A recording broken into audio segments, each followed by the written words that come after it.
Hello everyone and welcome back to Alpine Odyssey. I know it's been a little while since I've made an episode.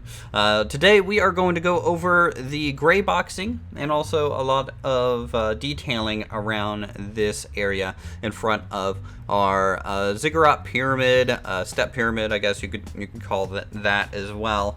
And it is it's a lot more complicated than I thought. The way that I'm finding Aztec is that there are a lot of little details to do, between sculptural elements and also adding possible, SFX between the additional plant life that is a little bit more dense than the previous area. The previous area we're a little bit more free to just do some simple building, some timber frames. Those are a lot easier for me to do.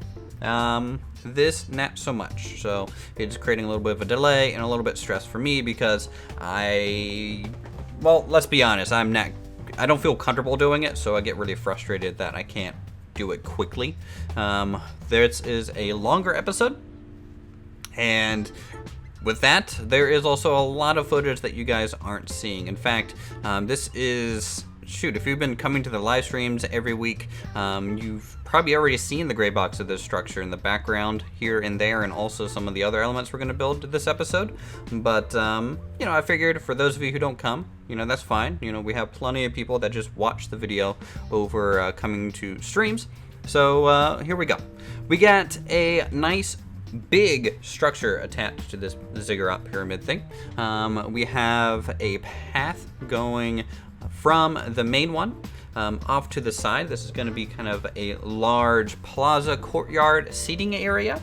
Unlike the seating area in the European section, that's kind of more like cafe or garden-esque, maybe even just like in a plaza.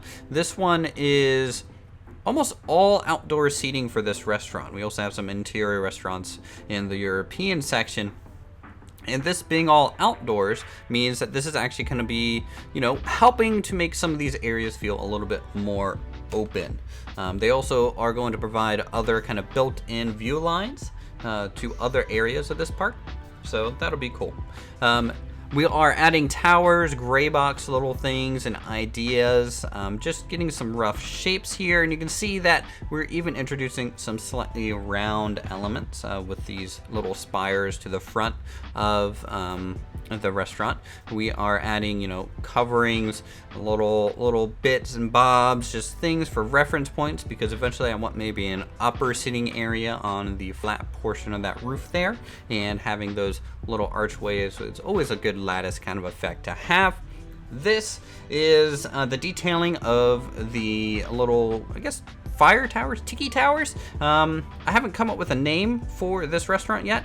I'm thinking Tiki Hibachi, something like that. Hibachi Tiki.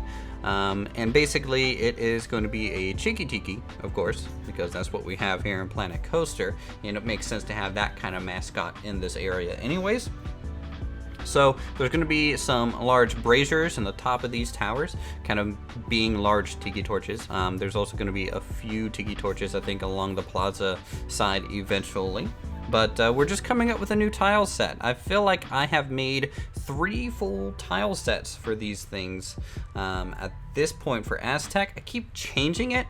I'm not sure if that's a good thing or a bad thing, but so far a lot of our buildings are kind of looking unique enough that I kind of like that. Though again, they are rather detailed in a lot of fine little places. So it's from afar. I don't know how well these things read, but so far it seems like you guys have liked the previous sculptures. So we're going to be doing that this episode as well, adding some new faces to the sides of these buildings, because I think that would be a little bit more interesting than maybe doing another panther or animal type of object on here. We are doing large kind of shapes, art shapes, for some of these detail pieces. Now I could get in there and actually do like little carvings, but I figure this kind of portrays the same thing without me having to spend hours and hours and hours and hours doing that. You could also use this technique, I guess, for hieroglyphs if you want to do that for an Egyptian section. That's something I've been kind of considering as well for a theme potential for this build. And you just want to mix it up. Combine some of the shapes, get some more interesting shapes, some more boxy shapes, some more elongated shapes, and kind of mix that up. The color palette here as well is going to be a little bit darker, a little bit more dim than the previous gift shop that we just did. And that is because basically the theme that I want this to portray is kind of like a base camp. So you'll see that a little bit later when we get into a little bit of the seating that's out here in the plaza. But basically, the story of this area is essentially complete ruined to kind of newer, and then it ruins again. Basically, that way people can get kind of a wide range of aesthetics, colors, and variation without having to change the theme. I think that would be a cool thing to do. This is going to be our little humanoid kind of statuesque figure here. It is going to use a lot of art shapes. I'm building a little bit of a feathery type crown structure on it. We're going to open his mouth up as well, just for a little bit of dynamic shapes there. And this is just going to rotate backwards with the crown. We're going to give him some shoulders and even some ornamentation going across the bust. And then that's about it. Now there's some bits and bobs beneath his shoulders and chest area. Those are more just relief kind of sculptures in my mind rather than actually a part of his body. Really, it kind of ends at the shoulders and then up. So, it looks pretty neat. There for a while I did toy around with maybe giving a full body, but they didn't really do that. They did, a lot of busts and a lot of headshots with their relief carving. So to me, it looked a little too weird to give this thing a full body. We are going to start stepping this inwards at the top here. This is where the large flame is going to be shooting out. Now, whenever you're in a theme park and they might do some pyrotechnics or some flame effects or things that are remotely dangerous like that, they want them well out of reach of anyone. Really, the only people that could probably get up there are people that are really, really good at rock climbing, because essentially the relief sculptures are a giant rock climb wall, if you think about it. And we're doing this whole one side of this structure because, again, we can use copy and paste, we can rotate around, things will line up. Not quite perfectly. I'm okay with that though. It's a brick structure. It is a rough construction. It's bulky, so having some things clip through in a little bit of an odd way kind of gives it a little bit of character, and I'm okay with that.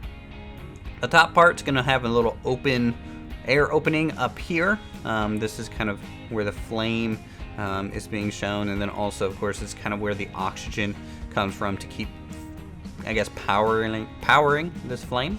And making sure that it can stay lit for long periods of time. You're gonna have a good exhaust for the heat and everything, and it just helps the whole effect. And plus, taller and more detailed, the better it seems with this thing. We have I've started to color a little bit of the relief sculptures at this point. We are thinking about adding some things on the side here. This ends up being scrapped after a decent amount of time. I just felt like these art shapes got too repetitive. I don't know if it's because I didn't use them in enough variety in this section or what, but this just didn't feel right, having all of those little art shapes along the side here. So we will end up getting rid of them. I did try coloring them some vibrant colors and making it not that lime green that the thing kind of base in. But even right now, looking at that, I'm just like, it looks like a kid's area. It's too primary. It's not really following any design decision. Basically, at this point, I'm just kind of struggling, and so I'm like, stick foliage on it and cover it up because I don't like it, and maybe that'll make it look better. Not really. I'll have to say, it doesn't really succeed when you do things like that. Here, just copying and pasting the thing all the way around so we can kind of see the finished tower effect. And, it looks okay. It also kind of looks like something that might belong in the Rudy collab that we have been slightly neglecting. I'm sorry, Rudy, but both of us have been really busy, especially me, so, you know, that's on hold still, sadly. But we have, you know, more foliage going in here, trying to cover up these vibrant colors. I just didn't like it after I put the whole thing together. And even when we color the relief sculpture, the person kind of bust, I don't like those either. So those have been recolored many times. We've touched them, looked at them during the live stream a bit. It's getting your guys' feedback. I still not 100% sold on this. It's frustrating. I don't know how much else I can say it, but it's definitely taking way too long to finish one building. In Alpine Odyssey, we have so much stuff to do. I did do a part count here recently. We have 200-some thousand total parts. This is the fun fact area of the video. And that, you know, for my estimation, we're probably gonna easily get 1 million total parts in this build. And that is a little bit of a daunting number, you know, especially for my PC. We're sitting at 25 FPS right now. I am curious to see how the game handles going forward as we keep adding more and more detail and more rides and more simulation aspects. So I'm a little concerned that once Alpine Odyssey is finished, if it ever gets finished, will not be able to be used by other people, which is somewhat of a concern. Hopefully, you know, we get some more optimization for Planet Coaster down the line, but you never know. You know, you can hope. There are currently 3 towers planned for this section, but that third one I felt was just throwing off the composition, so we get rid of it and just settle with 2 on either side of the main structure itself. We're gonna have a nice kind of wooden fence going along the edge here. We're gonna jut it out in places, make it look a little bit more dynamic, blend in with these shapes down below a little bit more, create overhangs and underhang areas. And that way too, we cover up some of the Jade Serpent kind of flat ride elements that are over there that are kind of coming into this plaza space, which is something that we needed to get done anyways. And, you know, I'm pretty happy that we managed to do that. In fact, we do work some of that brickwork that's kind of left over there into a little bit of a stage in a second.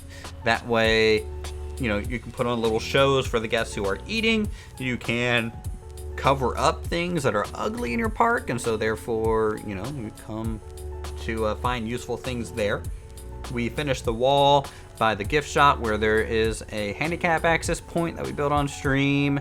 We have this wooden timber frame kind of wooden hut with a kind of grass and leafy green roof being built at this point. You know, this is kind of a longer episode, as you guys can tell, and it's really just a lot of little details and not a whole lot of macro things getting completed besides just the gray boxing of the basic structure shape, which hopefully the next episode we can finish the outside of the structure.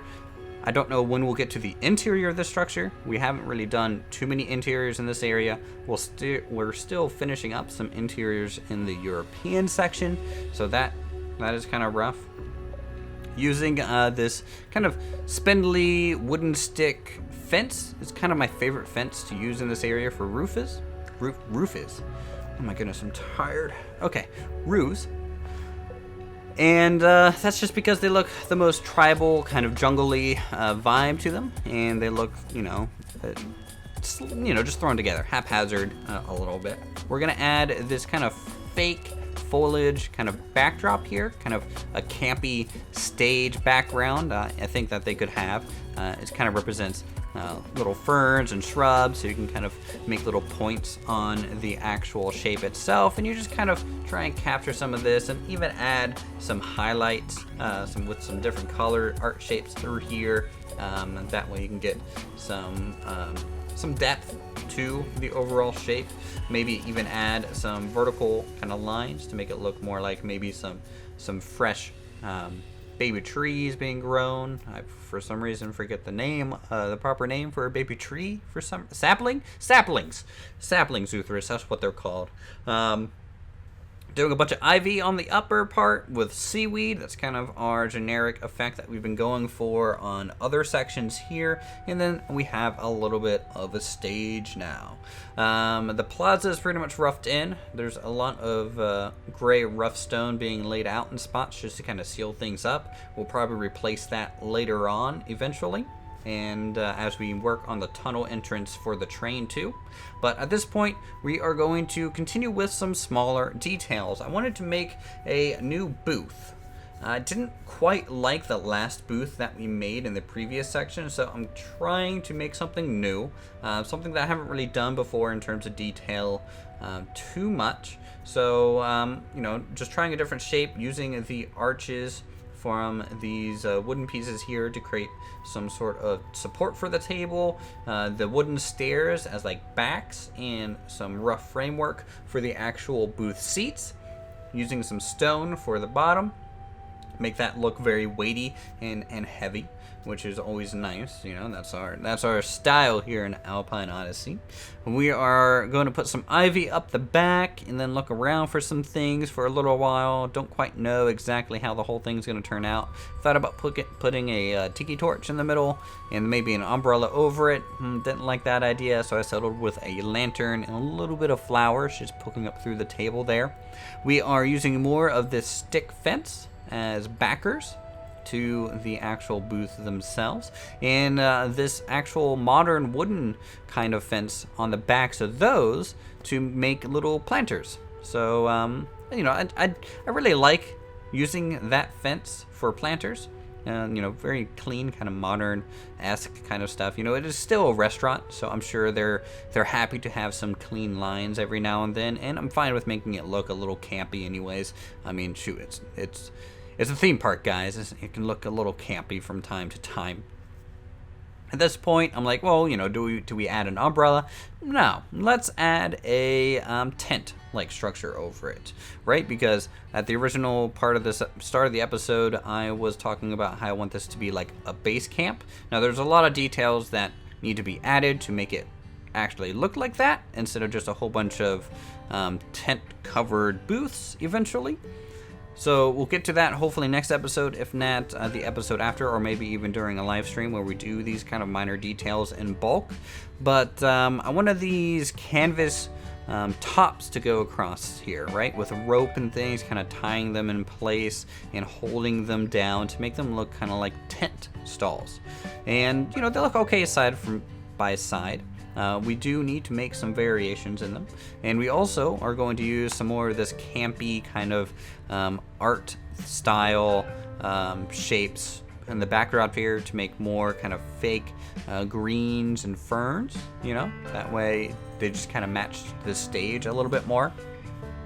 Here, seeing what they look like in a row.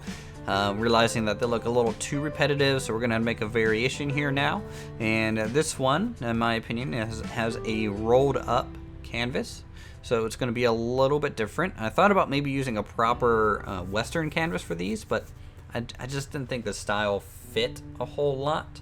And also, they weren't quite big enough to work when they're fully rolled out. So that was a little bit of a problem. Thought about using some icing for cross members there, but then I decided to just use the icing as a lattice over the top. That way when it's open, there's still some detail going across the roof line there. And when it's closed, it's kind of using that as a base structure to kind of hold up and maintain the shape, so it doesn't like bellow full of wind and blow away.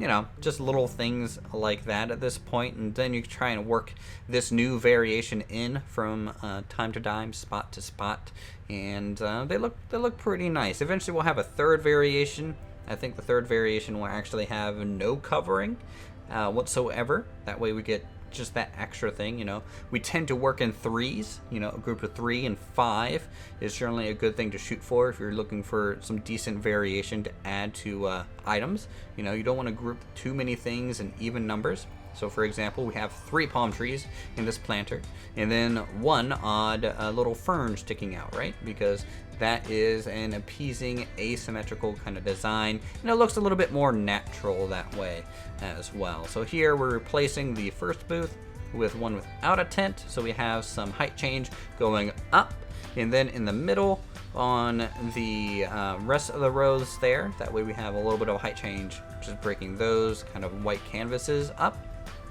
And now we move on to kind of something that I just wanted to make on the fly tonight. I wanted to make a hibachi grill. I don't know why. I just thought it would look cool. And, you know, having this kind of open flame grill in these underneath of these towers seems to be a little bit like a cool little showman's thing. People can pay extra. Also for large groupings of guests, they could sit around this large semicircle kind of booth here and then get served all at once, kind of hibachi style. I know it's not really a Japanese kind of restaurant right here, but you can cook a lot of things on a hot plate and grill just surrounded with a whole bunch of people. It doesn't necessarily have to be Asian or anything like that. And I just thought, you know, it would be an interesting variation on what we've kind of already done. We're adding some of those same kind of half circle wooden supports to hold up this table. And then with this half circle in the middle there, originally I thought, well, maybe the server just stands there and then, you know, talks, takes orders, and leaves. But adding the center kind of fire, followed by some sort of grate, and then I was like, grate, does the grate really work here? Probably not. So we'll use windows, because windows work for everything in Planet Coaster. So we're just using the back there to make kind of this stone top so that doesn't light the wood on fire. And then we'll show the actual window kind of frame on the top there to make it look kind of like a grill top. And at night, it looks pretty cool with the fire kind of sticking out and kind of bellowing through there. And we'll extend the stone a little bit to the sides just so the chef has a little bit more workspace. Put a lantern on the ceiling and then hang banners kind of draped across here because the roof looked a little plain and I didn't want to add like relief sculptures on the roof. I think that would look a little janky. So what we are doing is simply adding some cloth banners, almost like a flower coming out from the ceiling there. You are in the jungle, of course, so I think that kind of fits. You know, it's a plain colored thing. It's really neutral in essence, which looks pretty good. The gizmo fighting me, of course, in strange and annoying times, but that's okay. We'll add some ropes to make it look like it's actually kind of tied off on the corners, and then we'll add and run some ropes from the ceiling as well, just as a secondary detail going across, making these lines kind of stand out a little bit more. And at that point, the hibachi is basically done, and all we really have to do is copy and paste it to the other side. So with that, we are pretty much done with today's speed build. There's still a lot to do with this build and restaurant area, so hopefully you guys can stick around for the next episode. We're gonna go ahead into real time, show you guys some stuff that we even worked on, some streams, and then we will end the episode there. Alright, so here we are taking a look at the two large tiki torches and some of our first seating in this area. Now we're going to make another table variant, some to kind of put around in this large open space because, you know, right now it looks a little plain. We'll have the greeting area, I think, basically right up here. You know, people can be told the wait times, things like that, have some benches and things so people can sit on them if they're waiting for a spot. But as you can see, it's going to be a fairly large restaurant with, of course, another interior and an upper balcony with even more seating and more tent work. So what I want to end up trying to do is get some, you know, tarps and things hanging down off of these, a lot more ropes and more interesting things going on than currently what you see here. But this is a good base to start, and hopefully we can add a lot more detail as we continue through. Currently, you can see this is the only foliage that we added to this episode, but, you know, even from down here, it just kind of makes the whole thing look nice. We're also starting to get that height variation in the trees, which is also a nice thing from, especially of afar. You know, this whole area is starting to really kind of come alive, especially since we finished off and with some detail up here. This ride is starting to become one of my favorite ride skins that I've ever done. There's a lot to look at in this area, a lot to take in, and then as you're going up and over, there's just going to be more and more and more detail. So I think this is in a really prime spot. And whether you're looking in the Aztec area or maybe looking across the way in the Asian area, that's kind of the goal for this little section here. Down here, we're probably going to do some planters, some more trees and things, just get some more height variation, some sort of tunnel entrance, of course, for the train as they wrap their way underneath the ziggurat pyramid, step pyramid thing, just to get that out of the way from the log flume that comes down. Another cool feature about having this plaza up here is that it actually has, let the train go by, holy cow, that is loud. One of the nice things is that they have kind of the best view of the log flume, which is nice. You know, another good view is down, of course, on this queue for the ride itself, and then lastly the plaza that's all the way down here.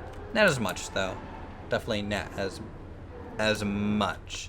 At nighttime, currently, if we take a look, you can see the booths are lighting up the area, you know, quite nicely. There could be some improvement, of course. The large tiki torches lighting up there, and it looks pretty menacing, which is nice. The inside of the hibachi looks pretty cool at night as well, with the flames down below and the lantern above. That's a good contrast, I think, and it just makes it a really well lit area. You guys can let me know. I'm trying to think if I want to make maybe a restaurant pack of details for people to use, because heck, Frontier's not going to add that stuff. Might as well make it myself. Let's see, that is pretty much it covering the speed build for today. I do want to go over some things that we've been working on stream in case people do miss those details. We have done a lot of the work on this interior. This is kind of the first Aztec themed interior, and it's for the gift shop here by the Jade Serpent. This is just a memento.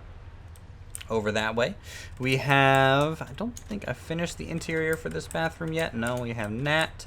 We did a bathroom interior over here in the clock tower, finally having its proper interior. It looks pretty nice, I think. We are getting an interior finally over here for the Tri-Storm. It's about time, am I right? I think so. This queue line's gonna look pretty nice. I made a lampshade out of a bucket. I mean, you know, when in doubt, use a bucket. I don't know if I showed in an episode the interior for the train stop or not, but there you go. Don't want to spend too much time looking at things. And finally, we'll end the episode with today's thumbnail, which is welcome to the ride of your life, what we completed during the stream here recently. A nice banner to go with our little biplane. So I'm going to leave you with this shot. It's probably one of my favorites right now. Just having this thing go through the sky over Alpine Odyssey. So as we continue through this long series, if you guys are enjoying it, feel free to subscribe to my channel for more creative goodness such as this. Hit that like button, and until then, I will see you all in the next episode.